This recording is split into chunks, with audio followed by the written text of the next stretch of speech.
The first note didn't just echo across the marble hall, it sliced through arrogance like a blade. The crystal chandeliers trembled in silence, conversations died mid-breath, and the smirk on the CEO's face faded as if someone had erased it with a trembling hand. Before we step into this unforgettable moment, take a second to like, comment, share, and subscribe if you believe in kindness, second chances, and the quiet strength of ordinary people. Stories like this deserve to be heard. The gala at the Grand Meridian Opera House was supposed to be a spectacle of power. Billionaires in tailored tuxedos, socialites wrapped in silk and diamonds, cameras flashing like lightning storms under golden ceilings. At the center of it all stood Victoria Laurent, the youngest CEO in the city's tech empire, brilliant and ruthless, admired and feared in equal measure. Her red gown shimmered beneath the lights, confidence radiating from every graceful movement. She had built her company from nothing, and she wore that victory like armor. The charity event that evening was her idea, a grand piano competition where unknown musicians could perform for a chance at funding and mentorship. But somewhere between champagne refills and whispered deals, the event had turned into entertainment for the elite. Daniel Mercer hadn't belonged there. He stood near the back of the hall in a simple gray shirt, sleeves rolled to reveal calloused hands that had known more overtime shifts than applause. Beside him stood his 8-year-old daughter, Lily, clutching a worn sketchpad against her chest. Her small fingers held onto his hand as though the crowd might sweep him away. She had begged him to come. She had seen the announcement online and believed in him in a way the world never had. Daniel had once studied at a conservatory, years ago, before life rearranged his dreams. When his wife fell ill, the music had stopped. Hospital bills replaced sheet music. Night shifts replaced rehearsals. After she passed, the piano in their apartment gathered dust while he learned how to braid hair and pack school lunches. But Lily had found him playing one night, thinking she was asleep. She had watched silently from the hallway as he poured grief into the keys of an old upright piano. The next morning, she had whispered that he sounded like the sky crying. Now they were here because she refused to let him forget who he was. Victoria noticed them when Lily accidentally stepped too close to the VIP section. A security guard moved in quickly, but Victoria raised a manicured hand. There was something about the contrast, the humble father, the little girl in denim overalls, that amused her. When she learned Daniel had signed up for the open performance slot, her lips curved into a teasing smile. The crowd leaned in as she made a bold, theatrical remark that echoed through the hall, "Play for me, and if you're good enough to impress me, I might just marry you." Laughter rippled across the audience. It was a joke, sharp and glittering like broken glass. Cameras zoomed in, capturing Daniel's still expression. He didn't react. He simply walked toward the grand piano. The instrument gleamed beneath the chandeliers, polished black and intimidating. Daniel paused for a second, glancing back at Lily.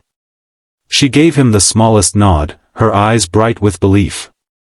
That nod carried more power than the entire room. He sat down. The first note fell soft as snowfall. It was not flashy. It was not loud. It was honest. The melody unfolded slowly, like dawn breaking over a weary city. Each chord carried years of sacrifice, nights spent holding a feverish hand, morning swallowing grief so a little girl wouldn't see it. The music wasn't trying to impress. It was telling a story. Conversations ceased.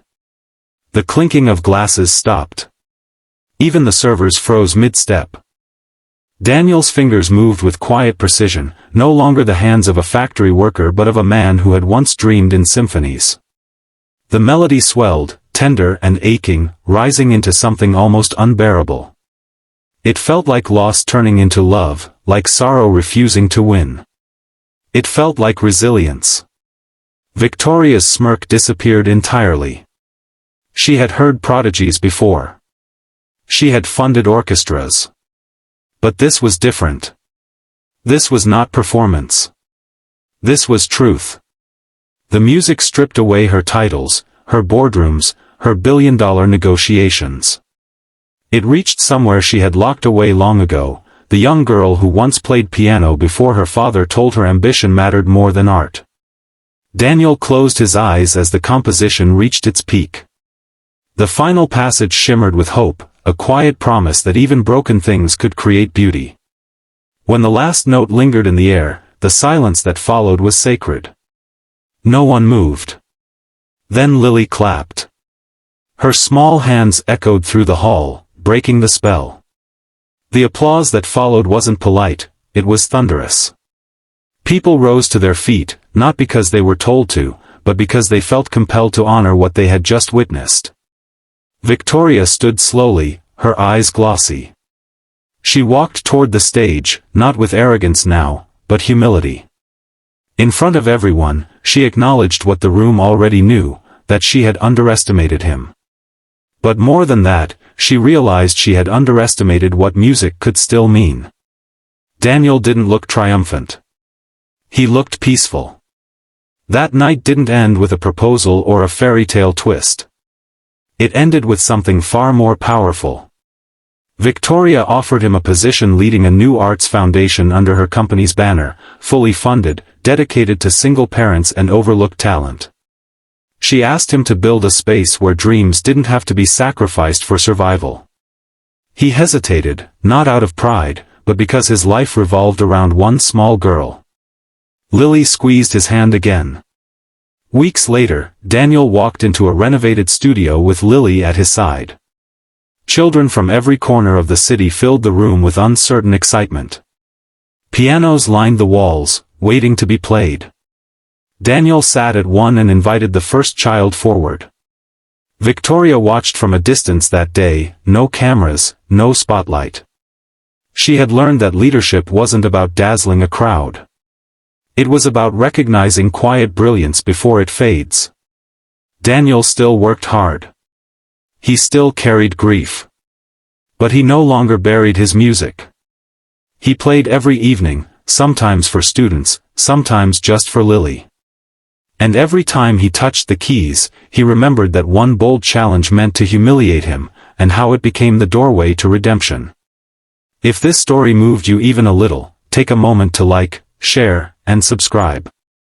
Stories of resilience and second chances matter more than ever. And before this story ends, comment the word "believe" if you think hidden talent deserves to be seen. Because somewhere tonight, another single parent is sitting in a quiet room, dreaming quietly while the world sleeps.